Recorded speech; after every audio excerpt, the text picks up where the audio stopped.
Update lang po dito sa ating channel, no. Itong mga OLA na na-raid this year is bad news. Nakakabalik na rin po sa SEC. Bukod doon sa mga na-revoke, baka nabigyan ng cease and desist, kaya mga na-suspending online apps o online lending platforms, nandiyan na po ulit yung iba na na-raid. Pero bago lahat, maglalambing ako sa inyo na paki-follow po ang aking mga social media account, ang Facebook, TikTok at ang aking YouTube channel. At kung nakatulong sa inyo ang video ito, malaking tulong po ang inyong pag-like para lumagana po ang ating channel. Malaking tulong din po ang pag-share sa iba't ibang mga social media platforms. At para updated po kayo sa mga videos natin dito ba sa usapang online lending apps, ay pakihit lang po yung notification bell ng aking mga social media account. At disclaimer, hindi po ako nanghihikayat na mangutang kayo dito sa mga OLA. Nagre-review lang po ako at sumisilip sa kung ano ang proseso ng kanilang pagpapautang at ang proseso ng kanilang paniningil para magkaroon ako sa inyo ng shared real experience na maibabahagi at magkaroon kayo ng tamang expectations at idea dito sa kanilang operation systems ng kanilang online lending platforms. Okay, linawin ko lang. Kabalik na rin po yung moratorium na nakalagay lagi doon sa kanila. Kasi nung nakaraan, di ba, may ilang update ako bago ko simulan yung ating topic. May ilang update ako ng mga list of recorded online lending platform na nawawala po doon sa kanilang parang disclaimer din yung moratorium ng OLA ng mga online lending platforms. Ayan, no? Nandiyan na po ulit siya. At updated po ito as of December 22, 2025. Kailan lang, di ba? Before Christmas, nag-update sila. Ayan po, oh. Ayan, dyan po ulit yung with SEC Memorandum Circular number 10 series of on the moratorium of new online lending platform. Yung mga bawal na o hindi na madadagdagan pa ng mga online lending platform ang kanilang list ng SEC, okay? But sad to say, na mga kadyani, mga ating mga followers at subscribers natin dyan, yung mga nare-raid, nare-revoke, ay unti-unti na rin po nakakabalik. At unti-unti na rin pong bumabalik yung dating list ng napakaraming online lending platforms na dati nung huling update ko nung na question sa Senado nga po ito na di ba bawal na nga raw dagdagan pero bakit daw ang daming lumilitaw ng mga online lending platform. Tapos nabawasan siya, naging 108.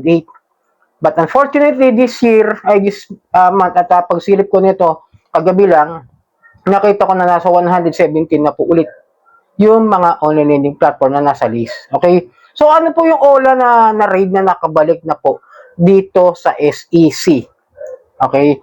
Ito po yung high-fin lending. You will remember, January or February, ito yung na-raid. Diba? Yung credit cash at yung peso wallet. Naibalik na. Di ba lang na pinopost ng SEC sa kanilang Facebook page, no? Medyo yun lang po yung badges ngayon, no?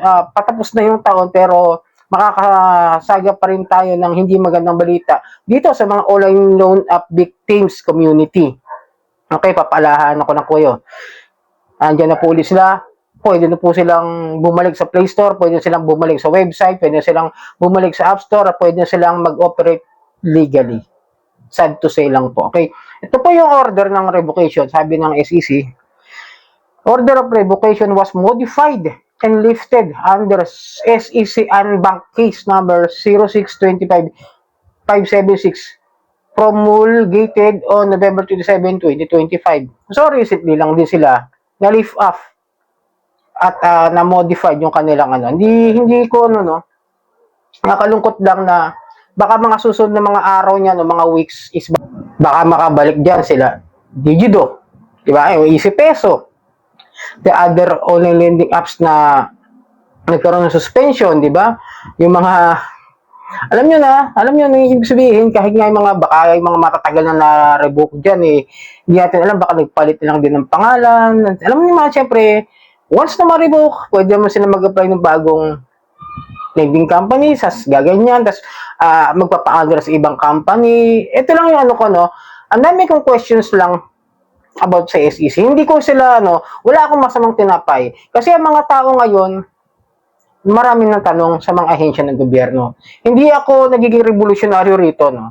Nagpapabigay lang ako ng mga tanong sa aking sarili kung ano ba yung mga nagaganap. Kasi walang malinaw na paliwanag, wala talagang maayos na paliwanag na kahit ba malaki na yung revocation order about the Truth in Lending Act, the unfair debt collection practices, the harassments, di ba? The abusive forms of collection practices is a criminal liabilities. Pero binabalik pa rin ng SEC. Di ba? Ito nga sasabi ko, no, kahit napunta na sa Senado, ilang beses na ba umakyat sa Senado? Ulit-ulit na sa Senado. Pero wala pa rin malinaw na batas or something na wala pa rin ibibigay na bill talaga na as in, magiging mas clear o detalyado na yung mga OLA na lumalabag dito sa criminal liabilities like the posting, debt shaming, cyber libels, pagpapadala ng mga kung ano-ano hindi nakakatuwa, hindi nakakaganda sa reputasyon ng tao, katulad ng pagpapadala ng kabaong, bulaklak ng patay o something like that, pagpapadala ng mga groceries, pagpapadala ng mga ambulansya, ng mga bombero at kung ano-ano, di ba? Nakakalungkot ng isipin na parang wala na akong makitang matinong ahensya ngayon dito sa ating bansa.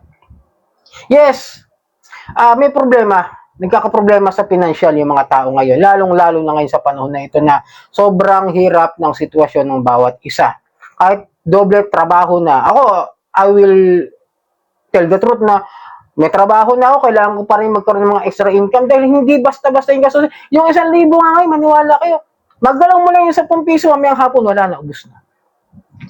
Yung 1,000 dating kaya kong bumili ng pang 1 linggong grocery, pang 2 days na lang yung 1,000. Diba?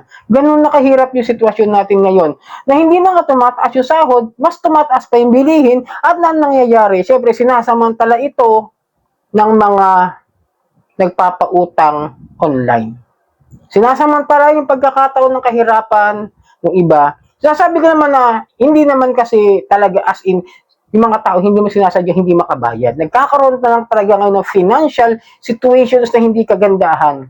Although may mga nakikita ako mga wala farmer na sinasadya talaga mangutang at hindi magbayad. Kaya hindi ako nag-advise dito na pag umutang ka dyan, huwag niyong bayaran. Sinasadya ng iba. Pero hindi ko naman sinasabing lahat yan ay gawain ng mga nangungutang. Yung iba dyan talagang nagipit. Ako, I will honestly, speaking the truth, nangungutang pa rin ako sa mga kaibigan ko, sa kakilala ko. Totoo yan, hindi naman ako magsisinungaling na wala akong utang. No. Kahit nga yung mga mayayaman na negosyante dyan, even yung mga pinapasukan kong kumpanya, may mga utang yan sa banks. Nagdadagdag ng pandagdag sa kanilang mga negosyo. Paano pa kaya kami mga mahihirap na kailangan din namin magdagdag ng pagkakakita, kailangan na dagdag income just in case kaya nga pumapatol kami sa pangungutang para maitawid yung isang sitwasyon na hindi maganda. Kaya nga to, no, nakakalungkot lang din isipin after na, bibigay ko lang kasi yun, after na malipat yata sa ibang agency si Attorney Gilbert Cruz ng PAOK at after nito mag-resign si Winston Casio, napansin ko, nagbabalikan yung mga na-raid na OLA, yung mga na-revoke, something like that, di ba? Questionable lang. Medyo yun lang ang magiging silip ko at tanong ko about sa mga ganitong klase ng mga ahensya ng gobyerno dito sa ating bansa. Dito sa ating video ngayon, ano masasabi niyo, maging comment ninyo dito sa video na ito na pagbalik ng mga OLA na na-raid recently lang. Maaari nga, ulitin ko maaari makabalik na rin dyan ng 10 peso. Yung mga nakulong, ng mga agent, simple lang naman sagot ko dyan Walang reklamo, walang kaso. Gaya ang tao. Gaya yung mga collector agent. Lalo ngayon, I'm not sure, wala na akong balita doon sa mga nakakakulong doon sa PAOK ng mga na collector agent o sa mga OLA agent ng na nandiyan daw sa kanilang detention ng PAOK. I'm not sure kung nandiyan pa o wala na. Maring wala na. Kasi kapag wala na nagrereklamo, hindi uusad ng kaso. Ulitin ko lang Kaya sabi ko sa inyo, comment section, magbigay po kayo ng inyong opinion para malaman ko kung ano yung inyong nasa sa loob at kung ano yung gusto nyong iparating. Pero wag lang yung mga bad words o foul words paalala lang. Okay, maging maingat din po tayo sa pagbibigay ng opinion dito sa ating comment section. So sana nakatulong video ito. Muli maglalambing ako na follow po aking mga social media account, Facebook, TikTok at ang aking YouTube channel. Maraming po salamat sa ulitin.